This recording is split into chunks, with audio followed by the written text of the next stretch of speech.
بسم اللہ الرحمن الرحیم۔ السلام علیکم۔ نبی صلی اللہ علیہ وسلم نے ارشاد فرمایا، تحقیق تم سے پہلی امتوں میں الہام یافتہ لوگ ہوتے تھے، اگر میری امت میں کوئی الہام یافتہ شخص ہے تو وہ عمر ہے۔ اس حدیث میں بھی سیدنا عمر رضی اللہ عنہ کی عظمت بیان کی گئی ہے۔ علماء کرام نے محدث کی مراد متعین کرنے میں اختلاف کیا ہے۔ محدث کے معنی یہ بتائے گئے ہیں کہ انہیں الہام ہوتا تھا، اور یہ بھی کہا گیا ہے کہ الہام سے مراد ان کی زبان پر بلا قصد حق جاری ہو جاتا تھا۔ تیسرے معنی یہ کیے گئے ہیں کہ وہ نبی نہیں تھے، اس کے باوجود فرشتے ان سے کلام کرتے تھے لیکن نظر نہیں آتے تھے، چنانچہ اسے الہام سے تعبیر کر دیا گیا۔ بعض لوگوں نے محدث سے مراد سمجھداری لی ہے۔ علامہ ابن حجر رحمۃ اللہ علیہ فرماتے ہیں، سیدنا عمر رضی اللہ عنہ سے الہام منسوب کرنے کا سبب یہ ہے کہ نبی صلی اللہ علیہ وسلم کی زندگی میں ان کی رائے قرآن کریم کے موافق و مطابق ہوتی تھی، اور رسول صلی اللہ علیہ وسلم کی رحلت کے بعد بھی ان کے فیصلے درست ثابت ہوئے۔ خیال رہے کہ سیدنا عمر رضی اللہ عنہ کی اس قدر عظیم قدر و منزلت کا یہ مطلب ہرگز نہیں کہ وہ ابو بکر صدیق رضی اللہ عنہ سے افضل تھے۔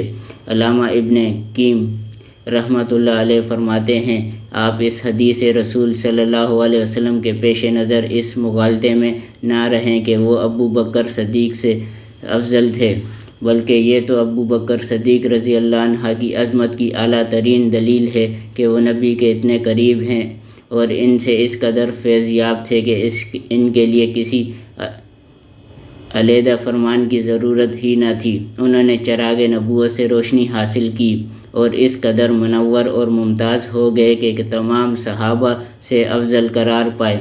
یہاں آپ کو باریک بینی سے کام لے کر اللہ کی حکمت کاملہ کا متعارف ہونا چاہیے، کیونکہ وہ حکیم اور خبیر ہے۔ زبان نبوت سے سیدنا عمر رضی اللہ عنہ کے لیے عبقریت کا اعزاز۔ نبی صلی اللہ علیہ وسلم نے ارشاد فرمایا، میں نے خواب میں دیکھا کہ میں بغیر منڈیر کے ایک کنویں سے چرخی کے ذریعے سے پانی کے ڈول نکال رہا ہوں۔ پھر ابو بکر صدیق رضی اللہ عنہ آئے، ایک یا دو ڈول نکالے، ان کے پانی کھینچنے میں کچھ کمزوری تھی، اللہ انہیں معاف فرمائے۔ پھر عمر رضی اللہ عنہ آ گئے، انہوں نے پانی نکالا تو وہی ڈول ایک بڑے ڈول میں تبدیل ہو گیا۔ میں نے کسی ایسے قوی شخص کو نہیں دیکھا جو عمر رضی اللہ عنہ جیسا عمل کرتا ہو۔ عمر رضی اللہ عنہ نے اتنے ڈول نکالے کہ لوگ سیراب ہو گئے اور اپنے جانور سیراب کر کے باڑے میں بند کر دیے۔ اس حدیث میں رسول صلی اللہ علیہ وسلم کے اس فرمان عالی شان میں سے سیدنا عمر رضی اللہ عنہ کی فضیلت صاف ظاہر ہوتی ہے۔ استحالت کے معنی کسی چیز کا چھوٹے درجے سے بڑے درجے میں تبدیل ہونا ہے، اور العبقری کا نابالغ سردار کے لیے بولا جاتا ہے۔ یہ بھی کہا گیا ہے کہ العبقری کا اطلاق اس فرد پر ہوتا ہے جس سے زیادہ کوئی اور طاقتور فرد نہ ہو۔ الضرب العطن کے معنی یہ ہیں کہ لوگوں نے اپنے جانوروں کو سیراب کر کے باڑوں میں بند کر دیا۔ رسول صلی اللہ علیہ وسلم کے اس خواب مبارک میں معاشرے پر اس کا اثر بیان کرنے میں کے علاوہ یہ بھی بتایا گیا ہے کہ عوام الناس ابو بکر و عمر رضی اللہ عنہ کے دور خلافت سے بہت مستفید ہوئے ہوں گے۔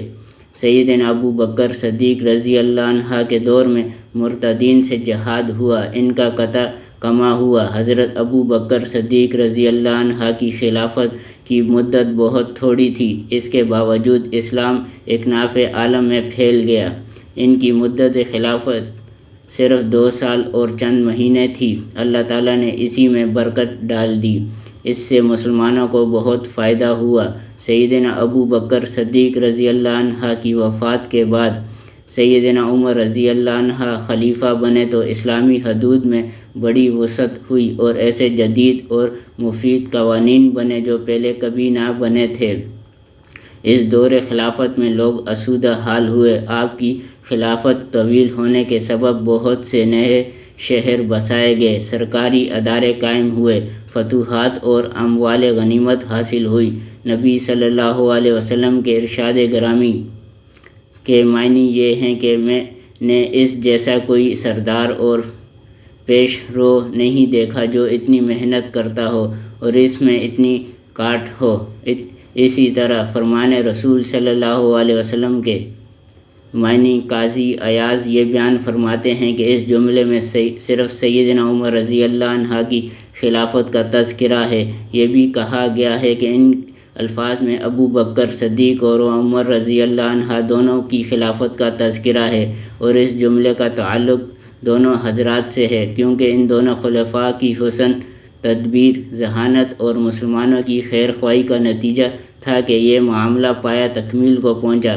لوگوں نے اپنے جانوروں کو بغرض استراحت باڑوں میں بند کر دیا۔ سیدنا ابو بکر صدیق رضی اللہ عنہ نے مرتدین کا کما کیا، مسلمانوں کو یکجا کیا، ان میں باہمی الفت پیدا کی، فتوحات کی ابتدا ہوئی، امور سلطنت کی بہتری کے لیے نہج متعین ہوئی، اور سیدنا عمر رضی اللہ عنہ کے دور میں ان اقدام کے ثمرات حاصل ہوئے۔ والسلام جاری ہے۔